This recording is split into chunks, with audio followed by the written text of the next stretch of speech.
د افغانستان سوله اوس د دغه هیواد د جګړې پرتله ډیره زمزمه کیږي، خو ښکاري چې په دغه بهیر کې د افغانانو پرتله بهرنیان ډیر ښکیل دي.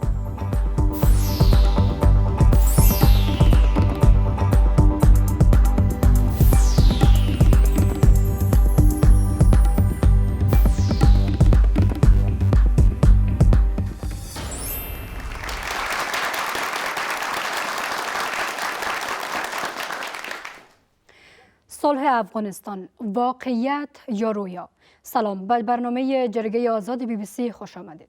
این روزها از هر طرف صدای صلح‌خواهی بلند می شود. از داخل افغانستان گرفته تا بیرون از افغانستان و متحدان اصلی افغانستان همه اعلام آمادگی بر میزبانی نشست‌های صلح می کنند.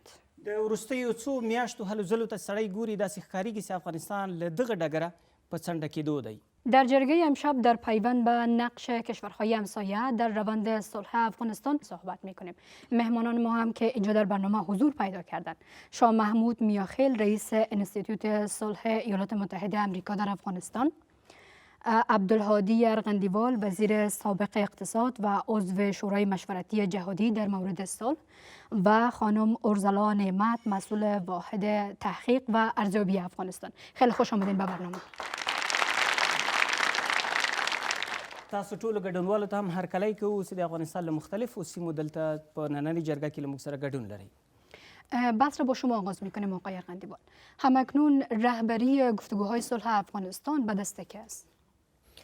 بسم الله الرحمن الرحیم. سلام خدمت حاضرین گرامی، دوستای مشترک در این مجلس. متاسفانه جنگ ما و صلح ما از اختیار ما خارج شده. جنگ هم بر ما تحمیل شده و صلح هم بر ما تحمیل میکنن. چیزی که مردم افغانستان با اشتیاق تمام میخواه که در افغانستان بیاید که صلح است. صلح سبب میشه که مردم ما در آرامش و آسایش زندگی بکنن. اما حالا از دست افغان ها بیرون شده. متاسفانه افغان ها زیاد دخیل نیستند. پس کدام کشور بیشتر سهیم است در این گفتگو؟ ببینین، کسایی که مشکل برای افغانستان ایجاد کرده متاسفانه در رأس از یک کشورها دو کشور همسایه ما هم دخیل هستند که اینا در افغانستان دوامدار و پایدار مشکلات ایجاد کردن و همونطور که شما میبینین و مطبوعات هم با شاهد هستند که خودشان هم معترف هستند. گاهی سخنای از مسئولین اموری از اینا شنیده میشه که گویا سخنگوی کسایی باشه که در افغانستان جنگ به پیش میبرن. ډیره زیاته مننه وزیر صاحب. میاخیل صاحب، ستاسو نظر څه ده؟ کوم اړخ نه تاسو ورته ګورئ؟ وزیر صاحب ویلي چې دواړه یې هم جګړه هم سوله د موږ له اختیاره بهر دي. همدغه باور باندې یاستئ؟ بسم الله الرحمن الرحیم. زه هم په خپل نوبت سلامونه قدرمنو مېلمنو ته، حاضرینو ته او لیدونکو ته وړاندې کوم. دې کې شک نشته دی چې د افغانستان جګړه داخلي ابعاد هم لري، منطقوي هم لري او نړیوال هم لري. نو څوک چې په جګړه کې داخل وي خامخا د صلح په راوستلو کې به هم رول لري. خو متاسفانه چې د افغانستان جګړه داسې یو مرحلې ته رسېدلې ده چې هر طرف ته اوس تاوان دی. هم د افغانانو ته خو د سر نه تاوان په جګړه کې. په بحث کې اوس د چا په لاس کې ده؟ د خبرې اترو بهیر د چا لاس کې ده؟ یعنې خبرې تقریبا ټول اړخونه سره په دې کې رول لري. اما تر اوسه پورې هغه ستراکچر ډایالوگ یا منظم خبرې لا پیل شوی ندی. خانم نعمت، از دید شما ارزیابی های شما چرا نشان میده همکنون گفتگوهای صلح و پیشبرد مذاکرات بیشتر به دست کی است؟ در قدم اول به نام خدا بازم با سلام به همه حاضرین مجلس و بیننده های شما. در قدم اول باید را بگوییم که ما در حقیقت چیزی را به نام مذاکرات صلح هنوز شاهد نیستیم. ما در پروسه آمادگی ها برای مذاکرات هستیم که در طول یک مدت طولانی شاید او اتفاق بیفته. مشکلات زیادی در این پروسه دیده میشه.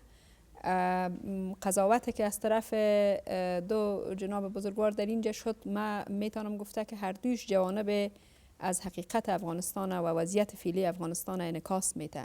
مشکل اساسی است که ما تا به حال تحلیل بسیار عمیق از صلح از مفهوم صلح و تعریف صلح نداریم در مننه. راځئ د ګډونوال هم پکې را ګډ کړو د بحث کې که څوک پوښتنه لرئ کیدای شي لاسونه مو پورته کوي.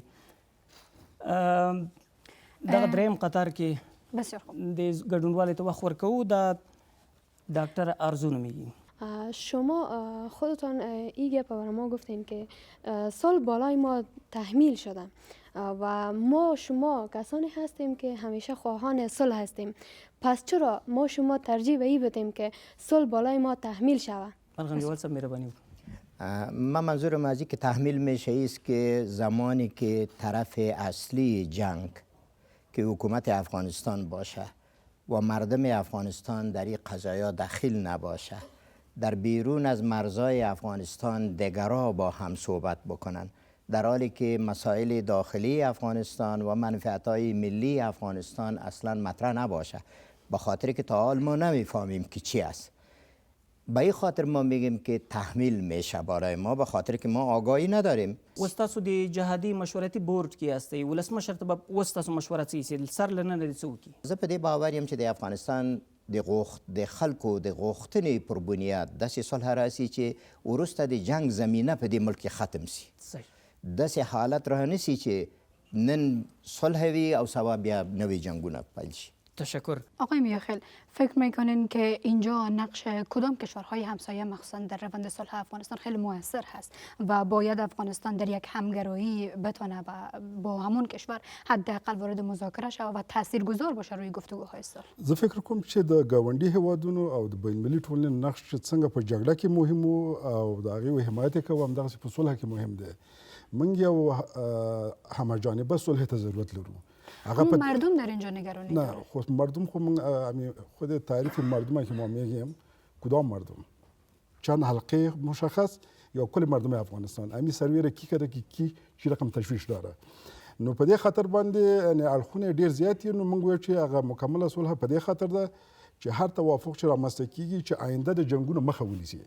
که چیرې صرف صلح دې په خاطر باندې وي چې خارجي قواوې د افغانستان نه وځي، نو دا تجربه موږ مخکې تکرار کړې او دا د افغانستان لپاره ګټه نه لري. تاسو وړاندې اشاره ورته درلوده میاخیل صاحب چې تر اوسه پورې هغه اصلي پړاو ته نه یو ننوتي. اوس د مذاکراتو د شروع لپاره مذاکرات روان دي. دغه مرحله د چا لاس کې ده اشرف نعمت صاحب؟ فعلي دغه مرحله خو فعلا هغه تر ټولو چې ډیر قوي رول پکې لوبوي امریکا دی. ځکه د خلکو سره تصور دا ده چې همدا مذاکرات دی ښیي هغه د پاکستان یا د مذاکرات یو اساسي برخه ده. دې باندې باید موږ او تاسو وپوهیږو. او زه شخصا د یو افغان په حیث دې سره کومه ستونزه ځکه نه لرم چې طالبان په عمل کې خو دغه موږ تاسو خلک وژني. په عمل کې د دې هر انتحاري حمله د اول نه تر ننه پورې عام وګړي زیاتر وژلي نسبت په زورواکي او چارواکي او دا خلک. دا خو لیدلی دي، په شاهدان یو موږ او تاسو ټول. مګر دا خبره دی چې طالبانو حداقل په بیاناتو کې په خبرو کې دا وایي چې موږ دلته ځکه جنګیږو چې امریکایان دلته دي.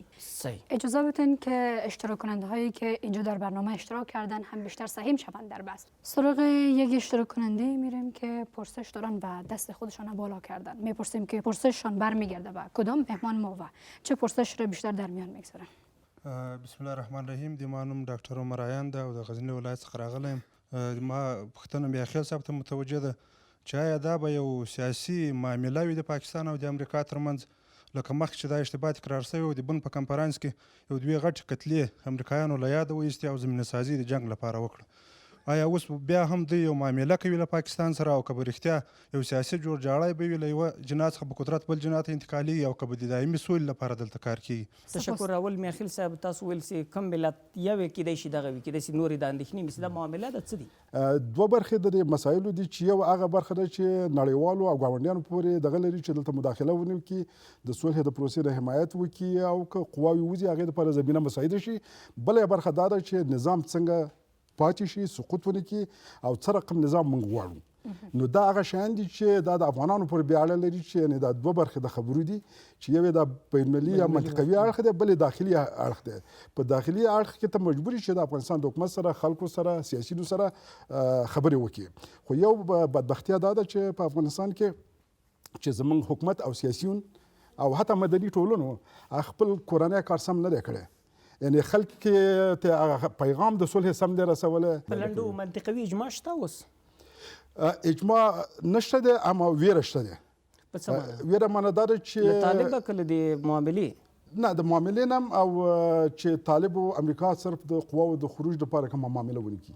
ښه له دې ویره شته؟ دا ویره شته که دا وکړي نو بیا افغانستان بېرته داخلي جګړې ته ځي او داخلي جګړه د ټولو منطقوي هیوادونو او حتی د روسو د چینو د دې هم په ګټه باندې ده. نو دغه تشویش یعنې ویره د ټولو سره شته دی اما صحیح اجماع نه رامنځته شوی. او سیاسي اجماع ارغندیوال صاحب میگه د بین احزاب وجود داره و نظر حزب شما چه خواهد بود؟ صلح هر یو غواړي چې په دې ملک کې راسي، خو متاسفانه د ما شخصي برداشت دا ده چې ما لکه چې مخکې عرض وکړه چې زموږ جنګ هم د نورو خلکو په لاس کې ده او صلح هم نور خلک موږ نه ګروګان نیولي دي. ځینې ملکونه چې د موږ په شاوخوا کې اوسیږي هغوی د خپل ګټې په خاطر په افغانستان کې جنګ غواړي. اوس هم غواړي داسې هیوادونه شته؟ 100% غواړي. ځکه ځینې زه تاسو ته عرض وکړم د افغانستان استراتیژیک موقعیت داسې خاص موقعیت ده چې د افغانستان نه هغه خلک کولی شي چې خپل اتم لرونکي ملکونه چې شاوخوا موجود دي تر نظارت لاندې ونیسي. دغه فرصت او دغه موقعیت بل ځای کې میسر نه ده. دوهم د افغانستان زیرمې دي او د افغانستان په زیرمو کې هم مهمترین معدن د افغانستان د لیتیم معدن ده. لیتیم معدن د افغانستان د غزنی د ناور دښتې نه پیل کیږي تر ایران سرحد پورې ادامه لري. دوباره به شما برمیگردیم آقای ارغندیوال. شما میتونین از طریق راه‌های مختلف به برنامه جرگه آزاد وصل شوین. از طریق فیسبوک میتونین جرگه آزاد بنویسین، پیج ما در سطح قرار میگیره. از طریق توییتر و اینستاگرام هم میتونین که ما را فالو کنین و از برنامه‌های ما آگاهی پیدا کنین. و از طریق یوتیوب هم میتونین برنامه مکمل برنامه جرگه آزاد BBC را تماشا کنین. باز هم فرصت را میگذاریم به اشتراک کننده ها. دوستایی که پرسش دارن دستای خود بالا کنن. من غلام علی هستم، از دشت برچی شرکت کردم. من جنگ و صلح را دو پدیده از هم جدا میدانم. جنگ را یک پدیده زشت میدانم که همه از اون بیزاری میجایه و طرفداری نداره. صلح که همه طرفداری اون است که امروز در جامعه ما به مثل یک دارویی است که به مریض ترویج میکنیم. همه امیدواریم که صلح در جامعه ما بیاید. نیامت صاحب راځي په دې لږ بحث وکړو. اوس د سولې د خبرو د پیل لپاره مذاکرات شروع شوي دي. په دې کې د ګاونډیو هیوادونو رول د اوس لپاره وړه د ارغندیوال صاحب ورته اشاره درلودله چې د خپلو منافعو لپاره هغوی کار کوي. مثبت یې ارزوي که منفي؟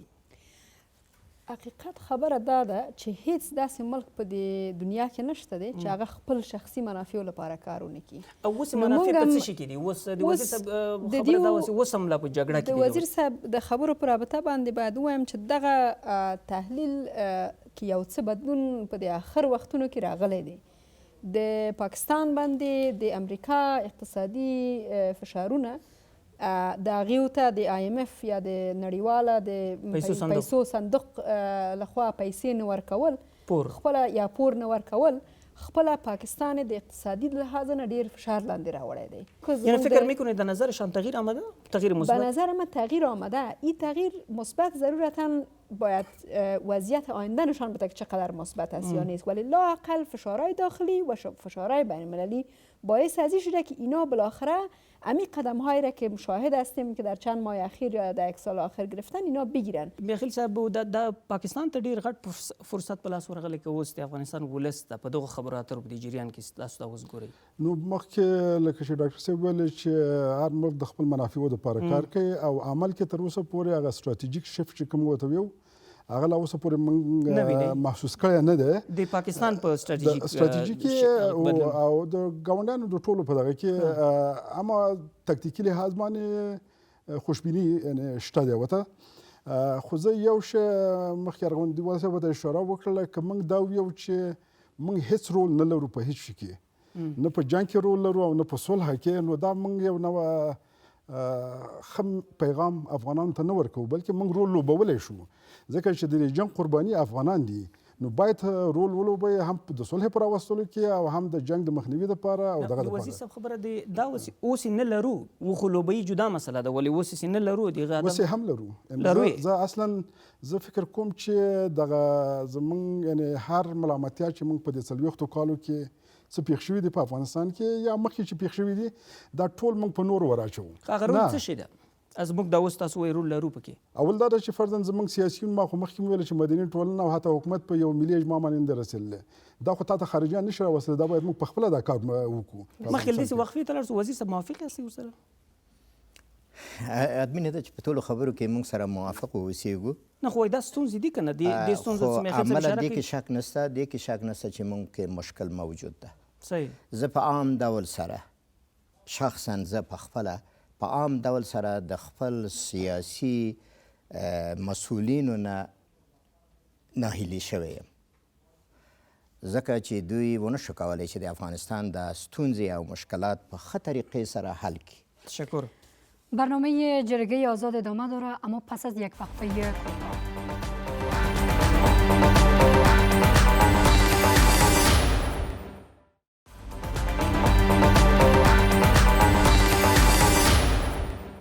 د بی بی سی آزاد جرګې ته مو بیا هرکلی کوم. نن په افغانستان کې د افغانستان د سولې د خبرو اترو او مذاکرو په تړاو د ګاونډیانو پر رول باندې غږیږو چې ورځ په ورځ داسې ښکارېږي چې په دغه برخه کې لوبغاړي په زیاتېدو باندې دي. دلته موږ سره یوه ګډونواله ده، دی په خپل ځان را معرفي کړي چې د افغانستان له کوم ولایت څخه راغلې ده او څه پوښتنه لري زموږ له میلمنو څخه. به نام خدا، فاطمه نجفی هستم، استاد پوهنتون. سوال اصلی اول من این است که مخاطبین واقعی ما در پروژه صلح چه کسانی هستند؟ طالبان، کشورهای منطقه‌ای یا فرامنطقه‌ای؟ ارغندیوال صاحب مهرباني جواب تاسو که ورکوي. اتفاقا هم طالبا در این داخل هستند، هم کشورهای منطقه ما، هم کشورهای فرامنطقوی. من پیشتر خدمتتان عرض کردم که یک تعداد از کشورهایی که در اطراف ما قرار دارن منافعشان در افغانستان در تداوم جنگ هستند و یا ای که به خاطر به دست آوردن منفعت‌های ملی خود تلاش میکنن که جنگ تداوم پیدا کنه تا ما را مجبور بسازن که هر چیز بپذیریم.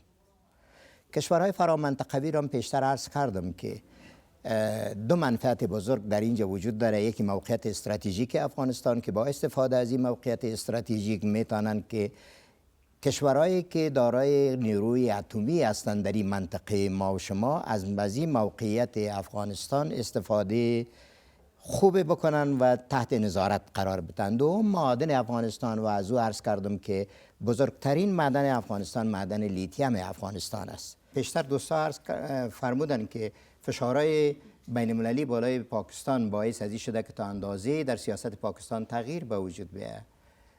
ولی خود من تا امروز مطمئن نیستم که فشار بین المللی واقعا فشار باشه. پس با توجه به این وضعیت که شما بر فشارهای واقعی کشورهای بزرگ جهان هم باورمند نیستین و کشورهای همسایه هم اینجا دخیل هستند، دورنمای صلح افغانستان را چگونه ارزیابی میکنین؟ امیدوار هستیم که یک صلح خوب داشته باشیم، ولی در عین زمان احتیاط باید در نظر بگیریم. در ابتدا که ما گفتم که صلح بر ما تحمیل نشود، که صلح نباشه که فردا باز هم جنگای دیگه در افغانستان آغاز شود، یک گروه با ما در صلح بشینن، تفاهم بکنن، راه اصلاح بگیرن، ولی گروه دیگه را به خاطر تداوم جنگ در افغانستان تجهیز بکنن. مننه ډېر زیاته. نعمت صاحب، د امریکي رول څومره په دغه برخه کې مهم ده؟ ځینې د افغانستان سیاستوال وایي چې یوه مرحله د طالبان دوی سره خپلې خبرې وکړي، نور هغه اصلي پړاو د افغانستان د حکومت سره دوی ته یې پرېږدي. د دوی د اوسنۍ خبرو اترو کې یا د خبرو اترو د زمینې په برابرولو کې د اوس دوی رول څومره مهم ده؟ د دې رول په دغه مرحله کې ډیره اساسي رول ده، په دې دلیل چې امریکا په افغانستان کې که څه د حکومتوالۍ او د دولت جوړونې په برخه کې وګورو یا د نظامی په برخه کې وګورو، تر ټولو لوی تمویل کننده ده، یعنی مالی او تدارکاتي امریکا پورې اړه لري. یعنی امریکا غواړي چې سوله راشي؟ زما خپل شخصي برداشت دا دی چې امریکا په دې فعلي مرحله کې که نه غواړي نو ولې دومره سرمایه ګذاري یې پرې کړې ده. مننه. په خپله میاخیل صاحب یو شمېر بحثونه په دې دننه د افغانستان کې روانې وایي چې امریکا مجبوره ده نور بالاخره بله لار نه نور پاتې، جګړه ګټلی نه شي. د امریکې په دننه کې هم دا بحثونه روانې. رښتیا د امریکې مجبوریت ده که امریکا غواړي چې افغانستان نور د سولې لارې حل کړي او که دا مجبوره ده چې همدغه لارې غوره کړي؟ ما خو د خبرو په پیل کې ویلي چې د افغانستان جنگ هغه هرټینګ سټیلمیټ یا داسې حالت رسېدلی چې هر طرف لپاره تاوان دی، ګټه نه لري.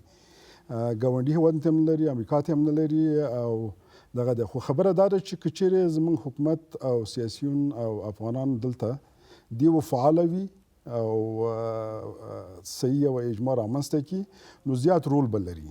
دا چې ته فعاله نه او اجماع نشي رامنځته کولی او خپلو منځو کې ضد و نقیض سړی روان وي نو طبعا زمینه نورو ته مساعدېږي. د اجماع تاسو وایي نشته لا؟ تر اوسه پورې نشته دی. لکه مثلا ضد و نقیض څه شی دی؟ ضد و نقیض تاسو وایي څه شی ضد و نقیض ویل سوي دي؟ ځکه دلته ډېر خلک وایي اوس داخلي اجماع شته. حکومت د مذاکراتو ټیم اعلان کړ نور سیاسیون مخالف دي. صحیح ده. فرضاً حکومت وایي چې زه عجله نه لرم، اما امریکا وایي چې زه عجله لرم چې باید د مسایل د صلح زر حل شي. دغه اختلافات دي چې په خپله موږ هغه د مذاکراتو بنبست سره د نظر اختلاف کېدای شي وبولو، یا تاسو وایئ نه دا ستراتیژیک مشکل ده؟ دا ستراتیژیک مشکل په دې ده چې دنیا تا دپاره انتظار نشي ایستلی. په هر صورت باندې د پوښتنې چانس ورکوو. فکر میکنن اجماع در مورد صلح در افغانستان وجود داره، دستای خود بالا کنن. په دغه لومړي قطار کې دغه دوست وخت ورکوو کمای کورته راوړئ. قدرت الله درمل د خپل پلازمې کابل نه من په دې آزاد جرګه کې ګډون کړی. د میاخیل صاحب د خبرو سره بالکل موافق یم. یعنی په داخلي اجماع که موږ په حقیقت کې داخلي اجماع نه خبرې کوو په یو ډول باندې د افغانستان سوله په مسخره کړي ووسیږي. تاسو میاخیل صاحب خبرو سره موافق یاستئ؟ وزیر صاحب وایي که ګیله کوو چې هر څه د موږ له کنټروله بهر دي، خو دننه موږ هم زمینه اساسي دوی وایي چې د افغانانو په منځ کې نه ده شوي، یا هغه اجماع چې میاخیل صاحب ده ورته اشاره درلوده هغه لا نشته، اوس هم اختلافونه ډېر زیات دي. زه په دې باور یم چې د افغانانو په منځ کې د صلح په ارتباط اجماع موجود ده. هیڅ داسې افغان نه پیدا کیږي چې هغه په افغانستان کې صلح ونه غواړي. اما دا چې څرنګه صلح راځي، په کوم طریقې سره راځي، په دې کې شاید اختلاف نظر وي. تر اوسه پورې متاسفانه په دې باندې نه په حکومت کې نه د حکومت نه د باندې بحثونه شوي دي چې یو مشترک واحد او اجماع منځته راشي. تر اوسه اصلا داسې بحث نه ده شوی. موږ په بورد مشورتي کې یاستو، خو یو ورځ هم جلسه کړې ده، نور خبر هم نه یاستو. نیامت صاحب څه پی اضافه کوي؟ مهربانی وکړئ. اگر طور بگوییم که مردم افغانستان، ملت افغانستان روی آوردن صلح با ثبات در افغانستان اجماع دارن یا نه، این یک سوال علیحده است که فکر کنم در اونجا همگی ما با یک صدا خواد گفتیم که بله مردم همگی صلح میخواه، همین لحظه صلح میخواه، دیروز میخواست صلح. ولی اگه این سوال اینطور مطرح کنیم که آیا تکیه‌دارای قدرت در افغانستان، افرادی که در رأس محورهای قدرت قرار دارن، آیا اونا اجماع دارن روی صلح یا نه؟ جواب از این سوال باز به سادگی به یک صدا هیچ کدام ما گفتن نمیتونیم که بله هست. چرا؟ به خاطر از اینکه کسایی که امروز تکیه‌داران قدرت هستن، جناب ارغندیوال صاحب خو از کشورهای همسایه را گفت که چطور میلیونر شدن. چند دانه میلیونر ما پیش از 40 سال داشتیم در افغانستان، چند دانه میلیونر امروز داریم. اینا پیسا را از کجا پیدا کردن میلیونرها و میلیاردرهای افغانستان؟ خود چورو چپاول کردن. اکثریت مطلق مملکت از فقر میمرد، از زیر خط فقر زندگی میکنه. اقلیت بسیار کم از دست که پیسه زیاد داره نمیفهمه چه قسم رو مصرف کنه. پس اینی افراد قدرت در انحصار خود گرفتن تحت نام قوم، تحت نام جهاد، با تجارت از جهاد، تحت نام هویت‌های مختلف دیگه، و اینیا واقعا هم اجماع ندارن. اجماع هم که ندارن به نظر من به خاطر از این است که واقعا اونا صلح با عدالت و صلح بدون عدالت و امثال از این میخوان. اجماع به این خاطر ندارن که ممکن اینا هم منافع اقتصادی را در ادامه جنگ داشته باشن. او په لنډو باندې که ځواب راکوي، اوس په دغه جګړه او سوله کې د دغو سیاسیونو او د دغو سیاسي ټیکهدارانو ستاسو ورته اشاره وکړئ، دوی رول ډېر ده که د باقي ملت؟ د سیاسي ټیکهدارانو رول ځکه د ملاحظې وړ دی چې دیو کولی شي چې یو اخلال منځته راوړي. بیا نو بنان تاسو وایئ چې اړتیا ده چې د دوی ترمنځ یو اجماع رامنځته شي. وبخښئ، د ولس قدرت بیا څوک هم نشي مخه نیولی، لیکن د ولس قدرت متمرکز نه دی. خلک د خپل د غرمه او ماښام لپاره ډوډۍ نه لري، هغوی نه څنګه وغواړو چې هغوی یو کار وکړي. صحیح. باز هم وقت را میگذاریم به اشتراک کننده ها. محمد عارف خالد یم د پلازمینې څخه. آیا په 18 کالو کې چې امریکا ته حضور لري خیدوی اسې نمایشي راغلی و که دوی د افغانستان د امنیت راوستلو ته راغلی و؟ یک چیز مشکل در افغانستان نیست که همیشه کل گیتر فکر میکنه در افغانستان که امریکا اینجا به خاطر منافع استراتژیک خود آمده، مگر او رقم نیست. ما بازم فرزن ببخشید ارغندیوال صاحب مخکې اشاره ورته وکړله چې دا نظریات چې سره فرق لري. یعنی معدن په یو ملک کې د ثبات وسیله کېږي، د بې ثباتۍ وسیله کېږي. اوس هم دا معدن پاکستان ته لګیا دي، قاچاق کېږي، وړل کېږي، اما موږ هېڅ تسلط پکې نه لرو. یعنی په دې دغه کې یا اتومي سلاح چې کوم یوه ده، داسې نه ده چې امریکا به راوړي اتومي سلاح په افغانستان کې نصبوي، بیا دې ځای بیا ګاونډي هېوادونو په ضد استعمالوي. هغې کولی شي اتومي سلاح د همغه امریکا نه استعمال کړي. یعنی دا کوم شی دی. نو په دې خاطر باندې امریکا دپاره نو امریکا دپاره نو ولې به دلته اډې غواړي؟ اډې خو لا اوسه پورې هغې ودغه دي. هغوی اوس په دغه مذاکراتو کې شروع دي، په دې 4 پړاو کې ترسره شوي دي. یوازینۍ خبره چې راوتلې هغه دا ده چې امریکا په خپلو شتون باندې دلته ټینګار کوي. ولې ښې غواړي چې دلته پاتې شي؟ مطمئنه نه ده. امریکا داسې دلته خو دوه رقم دي. یو کنسپراسي تیوري دي چې موږ فرضاً زموږ اوس زموږ سیاسي یا خلک زیات په دې ذهنیت چې نه امریکا راغله او نه وځي او دلته ډېرې منافع دي. او زه خپله په دې عقیده نه یم چې راغله بس لکه څنګه چې ویتنام نه ووتل د دې نه هم وتلی شي دغه نه. نو په دې خاطر باندې یعنې دغه شیان دي چې باید موږ اوس یې ګټې د پخوا غوندې فرض دلته یعنې دغه جنګ دې دپاره په ګټه نه دی چې په ګټه نه دی نو خپل ځان وکاږي په دې دغه کې سره. ارغندیوال صاحب مهرباني وکړئ، ګډونوال پوښتنه تاسو ته هم راجع وه. زه بیا هم په خپل مخکنۍ خبرو باندې ترکیز تاکید کوم، او هغه دا چې د دورو خلکو منفعتونه چې دلته نه وي یو ورځ هم دلته نه پاتې کېږي. زه په دې باور یم چې امریکا د افغانستان نه وځي،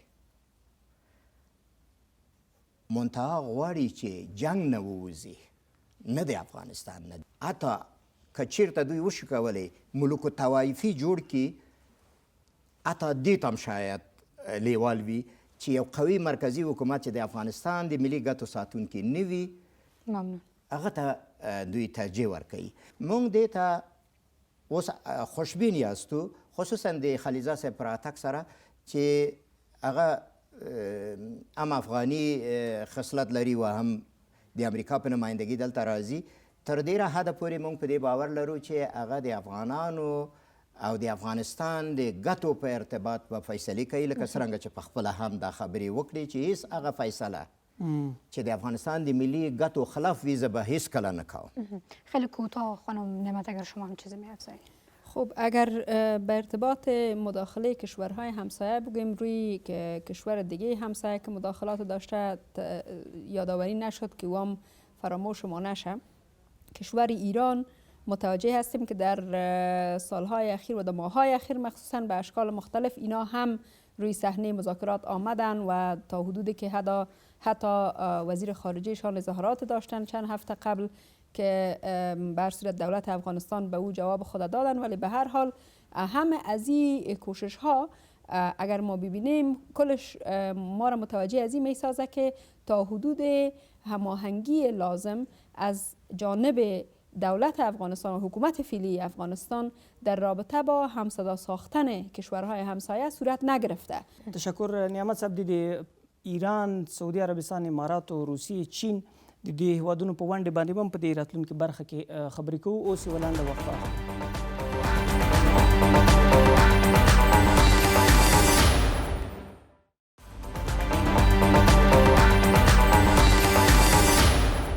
سلام دوباره به برنامه جرگه آزاد BBC دوباره خوش آمدید. بحث ما در پیوند به نقش کشورهای همسایه و منطقه و فرامنطقه‌ای در پیوند به صلح افغانستان جریان دارد. در این بخش از برنامه بیشتر صحبت میکنیم که کشورهای فرامنطقه‌ای چقدر نقش دارد در روند صلح افغانستان، همانند چین، امارات متحد و همچنان آمریکا که تا این جای بحث ما بیشتر صحبت کردیم.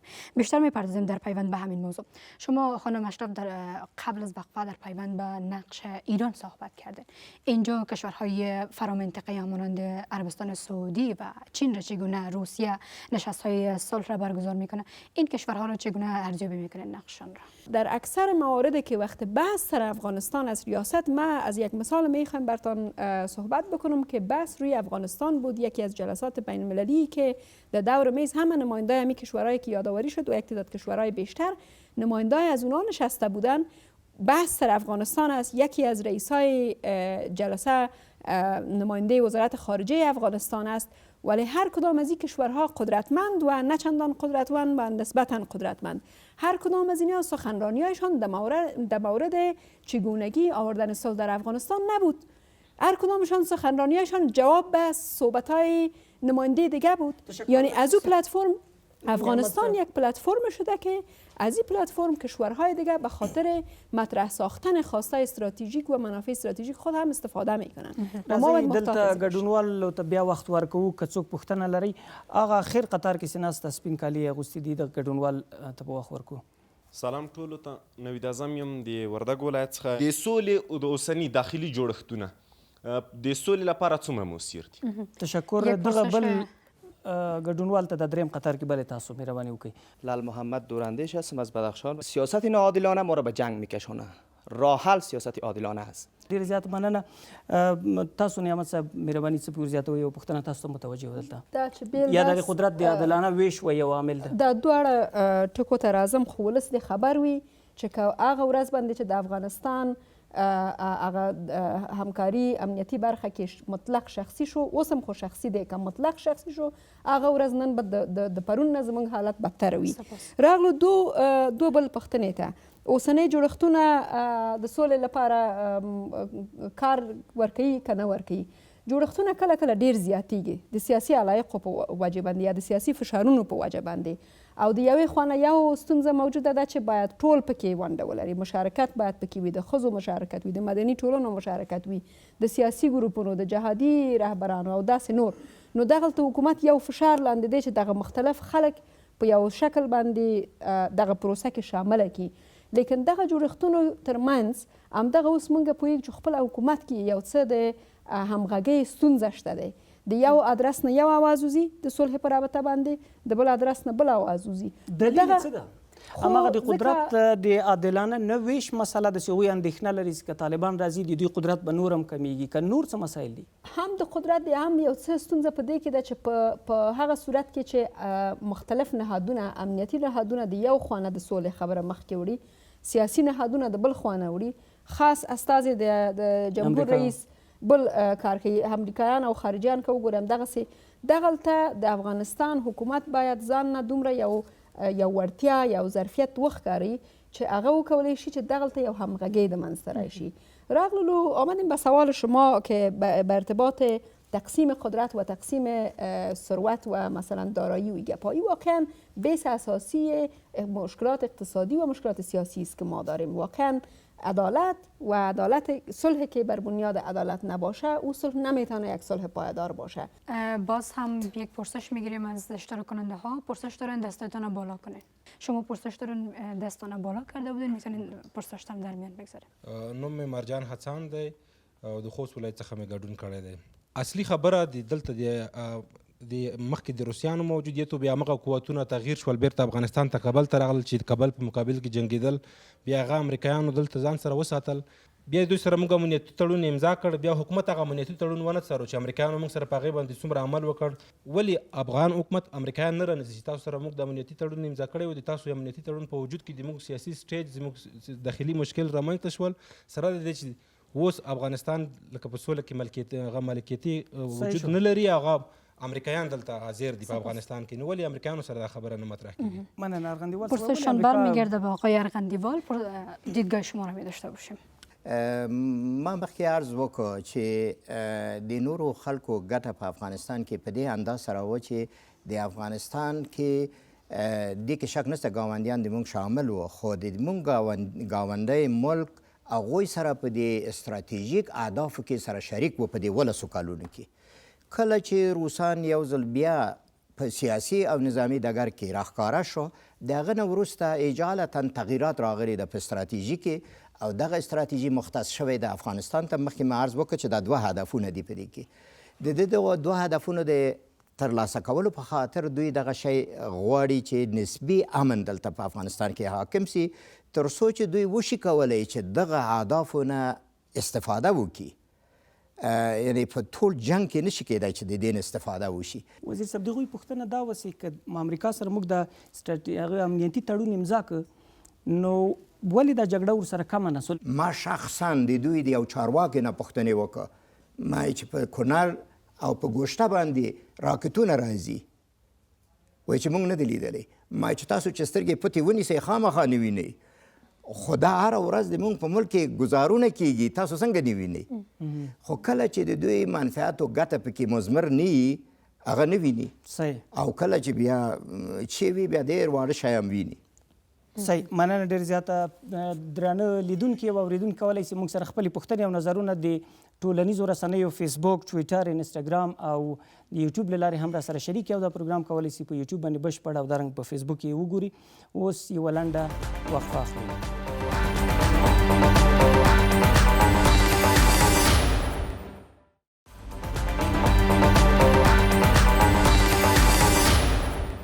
سلام مجدد به بخش پایانی برنامه جرگه آزاد قرار داریم و در این بخش بیشتر میپردازیم که حالا با توجه به این تحلیل هایی که صورت گرفته و نقش کشورهای همسایه، حالا حکومت افغانستان چه باید انجام بده و کدام پالیسی ها میتونه که در بهبود روابط افغانستان با کشورهای همسایه و پیشبرد گفتگوهای صلح و مذاکرات در افغانستان موثر واقع شود. آقای میخیل، در حالی که منطق سیاسی حکم میکنه که صلح در افغانستان به معنای برقرار شدن صلح در کشورهای منطقه است، پس چرا هنوز هم کشورهای منطقه همانند ایران، پاکستان و کشورهای فرامنطقه‌ای هم حتی اجماعی درست وجود نداره و هر کدام به گونه پراگنده تلاش صورت میگیره؟ خو منطقوي هیوادونه دوه تشویش لري چې هغه یو دا ده چې دیو نه پوهېږي چې امریکا دلته پاتې کېږي که ځي او که امریکا ځي نو دلته به بیا څه پېښېږي. نو دې د خاطره اوس کنه د ایران او د طالب ترمنځ هیڅ نوعه رابطه نشته ده، یعنې داسې هغه نږدېوالی وجود نه لري. هم هغې سره تماس نیسي یا په روسیه ځي د طالب سره تماس نیسي، خو دغه تشویشونه دي چې دغه آینده باندې نه پوهېږي چې څه رقم دغه پېښېږي او بالاخره میخیل صاحب د پاکستان رول په پراخېدو ده که په کمېدو ده؟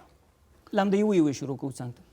زه فکر کوم چې دواړه حالت ده، یعنې پاکستان هم انزوا کې دی هم رول لري. د افغانستان د سولې په خبرو کې دوی ورزیاتېږي رول یا ونډه پراخېږي کمیږي؟ نو ما خو مخکې تاسو عرض وکړ چې تر اوسه پورې یعنې د طالبانو نه حمایت روان ده، یعنې دا دیو دپاره یو ستراتیژیک اهمیت لري، لکه څنګه چې ایران تشویش لري د امریکا په وتلو، دغه د روسیې لسې پاکستان هم لري. نو په دې خاطر باندې تر اوسه پورې هغه ستراتیژیک تغییر ما اوسه پورې اندل نو امید ده چې که چیرې خبرې دوام وکړي هغه د دې تشویشونه یو څه ځواب ورته وویل شي، نو زه فکر کوم چې مشکلات به کم شي. مننه. او نعمت صاحب د ایران او سعودي عربستان رول ته څه ډول ګوري؟ داسې ښکارېږي چې ایران هم اوس خپلې هڅې ګړندۍ کړي، مثلا د کال په وروستۍ ورځ باندې طالبانو یو پلاوی تهران ته ور وغوښته، له هغه نه وروسته طالبانو جدي غونډه رد کړله چې ځینې بحثونه دا هم اوس د ایران په غوښتنه کې دی چې رد کړي. څه ډول درته برېښي دوی ونډه پکې؟ همداسې چې مې مخکې وویل ایران او سعودي عربیه خپل منځونو کې ستونزې لري.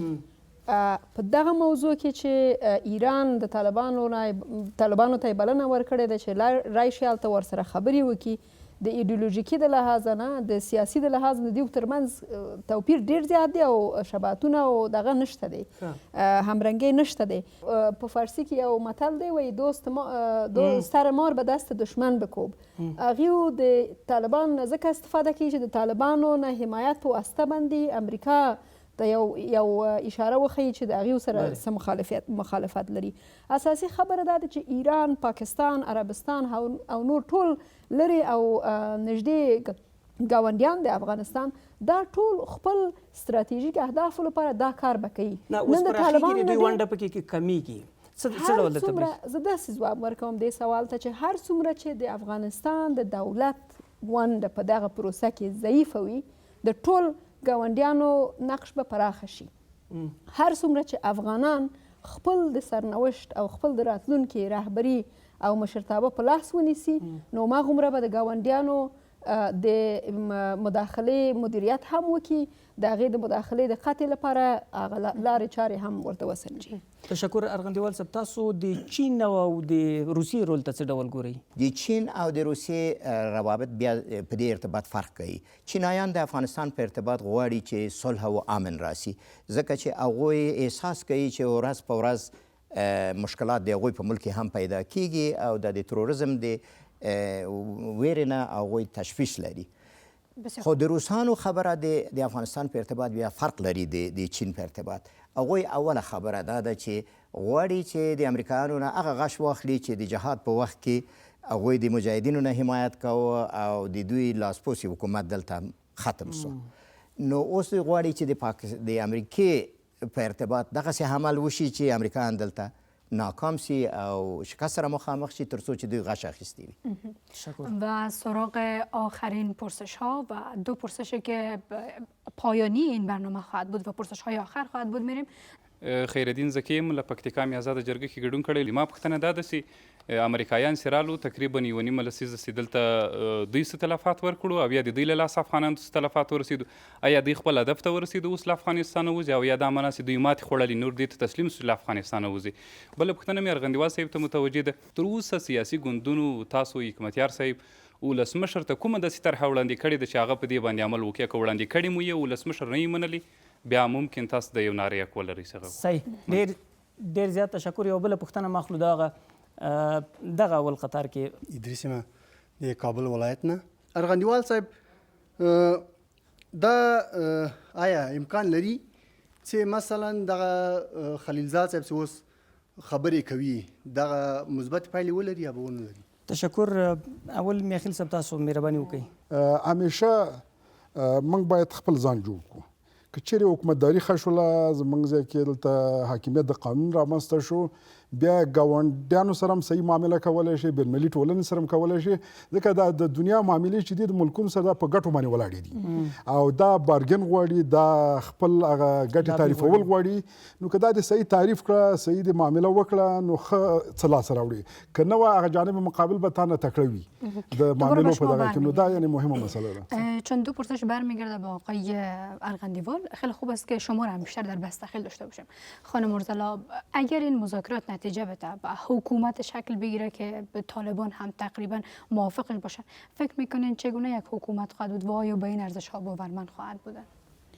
ببینین طالبان و حراس افغانان و کسایی که در 16-17 سال گذشته در مقابل دولت افغانستان یا نظام در افغانستان قرار گرفتن، یگانه گروه های نیستند که معتقد به ارزش های نوین و ارزش های دموکراسی نیستند. ما در داخل نظام فعلی افراد را داریم. اگر من مثال از حقوق زنان و مشارکت سیاسی زنان بتم، ما متاسفانه در داخل نظام افراد و اشخاص را داریم، حتی گروه های را داریم که بسیار بعضی هایشان به صراحت، بعضی هایشان در عمل، در صحبت شاید 8 مارچ همیشه تجلیل میشه در افغانستان، ولی در عمل بعضی از اینا عملکردهایشان هیچ تفاوت را بین عملکردهای از اونا و طالبان نمیبینیم. در بعضی موارد طالبان لااقل عمل و کردارشان در دوران حاکمیتشان یک چیز بود. میگفتن ما زنا را اجازه نمیدیم که کار بکنن، نمیدادن اجازه. مننه. نیامت صاحب، ارغندیوال صاحب مهرباني وکړئ، انتقاد درلود تاسو ګوندونو باندې. زه په دې مطمئن یم چې هغه عیت د مذاکره کننده باید 2 خصوصیتونه ولري. دا حتمی نه ده چې یو قوم پورې مربوط وي، 2 قومونو پورې مربوط وي. هغه باید 2 خصوصیتونه ولري، یو علم ولري او 2 هم تجربه ولري. په دې 2 شیانو کې چې هغه کسان چې د مذاکراتو د جرګې او د معاملاتو تجربې لري هغوی دې باید برخه واخلي. حتمی نه ده چې ارغندیوال حتما پکې وي. نو دا نه عدالت تر پښو لاندې کیږي او نه د عدالت اجتماعي خبره دلته منځته راځي. خو ډېر داسې مسایل دي موږ چې ما مخکې عرض وکړ چې د موږ جنګ د موږ په لاس کې نه ده. د نورو خلکو د ګټو د خواستو د غوښتنې پر بنیاد په افغانستان کې جنګونه روان دي. ما ته افغانستان د هر ځای نه مهم ده او افغانستان باندې سر هم ورکوم، آماده یم. دا چې زه انتقاد مخکې مې کړی دی، اوس هم کوم. که چېرته غلطي ووینم، دا د ما ایمان ماته اجازه نه راکوي چې د هغه په مقابل کې زه غلی کښېنم. او دوم د خلیلزاد صاحب په ارتباط چې ورور هم سوال وکړو چې رالنډ کوي، زه هیله من یم چې لکه مخکې چې ما عرض وکړ خلیلزاد صاحب یو پوه سړی ده او په دې 2 خصلتونه لري چې یو خو د امریکې په لخوا راغلی ده او دوهم دا چې یو افغاني اصل سړی ده. نو دی د افغانستان سره خواخوږي لري او د افغانستان په ارتباط به هغه کار نه کوي چې افغان ملت د هغه په مقابل کې ودرېږي. آخري خبره د ما دا ده چې تر هغه وخته پورې چې موږ او تاسو سره متحد ونه اوسېږو، تر هغه وخته پورې چې موږ یووالی ونه لرو، هر یو کولی شي چې د موږ نه استفاده وکړي، ابزاري استفاده وکړي. څوک چې دلته د قوم خبرې کوي، تاسو مطمئن واوسېږئ چې هغه د شخصي ګټې په خاطر دا خبره کوي. د هر قوم نه چې وي، موږ افغان یو او خپل وحدت غواړو. تشکر. ډېر زیاته مننه. بحث پای ته رسیږي. میاخیل صاحب، بغیر له دغه بحث ټول موږ تاسو وکړو چې دننه لا هم مشکل شته. اجماع تاسو مو ویلې، د نورو دوستانو مو ویلې چې نشته. ډېره لوبه یا د سولې خبرې مذاکرات د بهرنیانو په لاس کې دي، اوس هم داسې ښکارېږي. او د داخلي مشکلاتو ته په کتو سره کومې خواته روان یو؟ 2 3 4 راتلونکو میاشتو کې افغانستان چیرته وینئ؟ سیده په د مذاکراتو کې په ټولو شیانو کې چې ته شروع کې باید ځینو کې اشتباهګانې هم کې داسې نه ده چې هر څه صحیح د نقشې په مطابق مخکې نه ځي. هماغه اشتباهګانو باید مخه ونیسو او کوم چې خنډونه دي هغې ته د لارې حل باید پیدا کړو، ځکه بله لار نشته دی. تشکر. او نعمت صاحب د افغانستان حکومت مشوره څه په دغه مرحله کې څه کولی شي؟ 2 3 مشورې که ورکوي هغه به څه یي؟ څه دې وکړي سبا بله ورځ یوه میاشت وروسته؟ د افغانستان حکومت ته مې مشوره دا ده چې دغه پروسه رهبري او مشرتابه ته کنټرول لاندې ونیسي او دغه کې همغږي منځته راوړي. څنګه یې ونیسي؟ د دغسې پلاتفورمونو نه چې جوړیږي دې ته تر دې نه چې دې نه د یو تبلیغاتي استفاده وکړي چې موږ دا ټول مشران راوړ دیو سره دغه بحث واچوي. د په امریکا او افغانستان فشار راوړلی شي چې ورته وایي چې تاسو طالبان بالاخره مجبوره کړئ چې موږ سره کینی؟ داسې کولی شي؟ ولې نشي کولی؟ که د امریکا هدف دا دی چې دغلته یو سوله منځته راشي، افغانستان حکومت هم دغلته یو ونډه لري. صحیح ده چې موږ د هغې تاثیر لاندې یو، لیکن ونډه لري. او بله خبره مې دا ده چې چټکتیا په دغه پروسه کې زموږ په نفع نه ده. مننه. وزیر صاحب څه درته بریښي بالاخره دغه لاره کومې خواته روان یو؟ زه مطمئن یم چې انشاءالله یو ځای ته رسیږي. بالاخره طالب هم دې نقطې ته رسیږي چې جنگ په افغانستان کې دوی ورځ تر بله محتاج کوي چې سر یې هین د مسکو نوم راوځي. او همداراز حکومت افغانستان هم ورځ تر بله محتاج کیږي.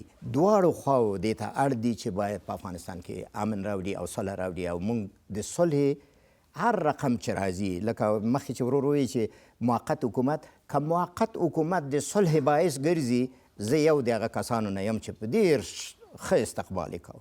مننه. او د میاخیل صاحب وروستۍ پوښتنه او که ډېره لنډه ځواب شي، د بهرنیانو رول پکې مخ په زیاتېدو که کمېدو بولئ یا فکر کوئ کومې خواته روان یو؟